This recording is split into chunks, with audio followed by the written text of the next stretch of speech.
বাংলাদেশে একটা ঘটনা ঘটছে, এই কোন দিন জানি ঘটলো এটা, যে একজন ওই লোক ভণ্ড ছিল, পরে জানা গেল নাকি কোনো একজন মানুষ ওইখানে নিজেকে মাহাদি টাহাদি দাবি করে অনেক ভণ্ডামি করছে, লোকজন গিয়ে এখানে আক্রমণ দিছেন।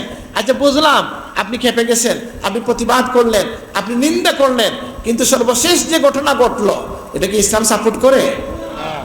যে কারো লাশ পুড়িয়ে ফেলা, যদি এটা অমুসলমানেরও হয় আপনি কি পুড়িয়ে ফেলতে পারেন?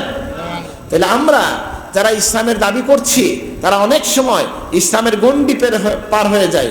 আমরা রাসূলুল্লাহর সুন্নাহর দিকে খেয়াল রাখি না। আমরা আল্লাহ রাসূলের সেই আখলাকের কথা আলোচনা করি যে আল্লাহ নবী তার দুশমনের সাথে কেমন আচরণ করেছেন।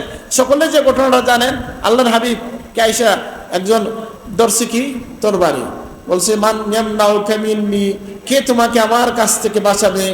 আল্লাহ নবী বলছেন, আল্লাহ যখন বলছেন তার হাত কেঁপে ওটা পড়ে গেছে তরবারি। নবীজি যখন এটা তুলে ধরছেন, এখন তোমাকে আমার কাছ থেকে কে বাঁচাবে? সে বলছে আপনি বাঁচাবেন, আপনি অনেক দয়ালু মানুষ। আল্লাহ নবী তাকে ছেড়ে দিয়েছেন আর অনেক উপঢৌকন দিয়ে গেছেন। সে বলছে, এই তোমরা ঈমান না আনলেও মুহাম্মদের কাছে যাও, লাভ হবে, অনেক কিছু পাইবা। সুবহানাল্লাহ। তো যে তার প্রাণ নাশ করতে চাইলো তাকেও নবীজি মাফ করে দিলেন। মসজিদে এসে এক লোক প্রস্রাব করতে শুরু করছে, সাহাবায়ে কেরাম তাকে আটকাইতে গেছেন। নবীজি বলছেন, মাহ মাহ দাও, তাকে ছেড়ে দাও।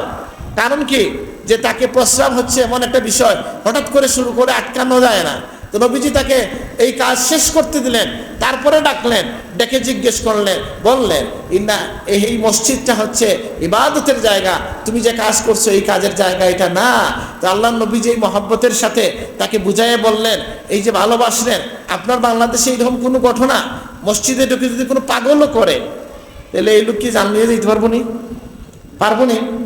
তাহলে আপনি আমি কি নবীর চেয়ে বেশি হয়ে গেলাম, মুমিন হয়ে গেলাম? তাহলে আমরা যেন নিজেকে একটু যাচাই করে নেই যে আমাদের আবেগ বলি, অথবা অনেক সময় আছে আমার ব্যক্তিগত মিজাজকে, আমার ব্যক্তিগত চাহিদাকে আমি ইসলামের উপর চাপাইয়া দিচ্ছি। আসলে আমার রাগ বেশি, আর আমি বলতেছি আমার জজবাটা হচ্ছে ইসলামের জন্য। আমার জজবা থাকতেই পারে, থাকা উচিত, কিন্তু সেটা নিয়ন্ত্রিত হবে ইসলামের দ্বারা, নবীর সুন্নতের দ্বারা, নবীর ইত্তেবায়ের দ্বারা।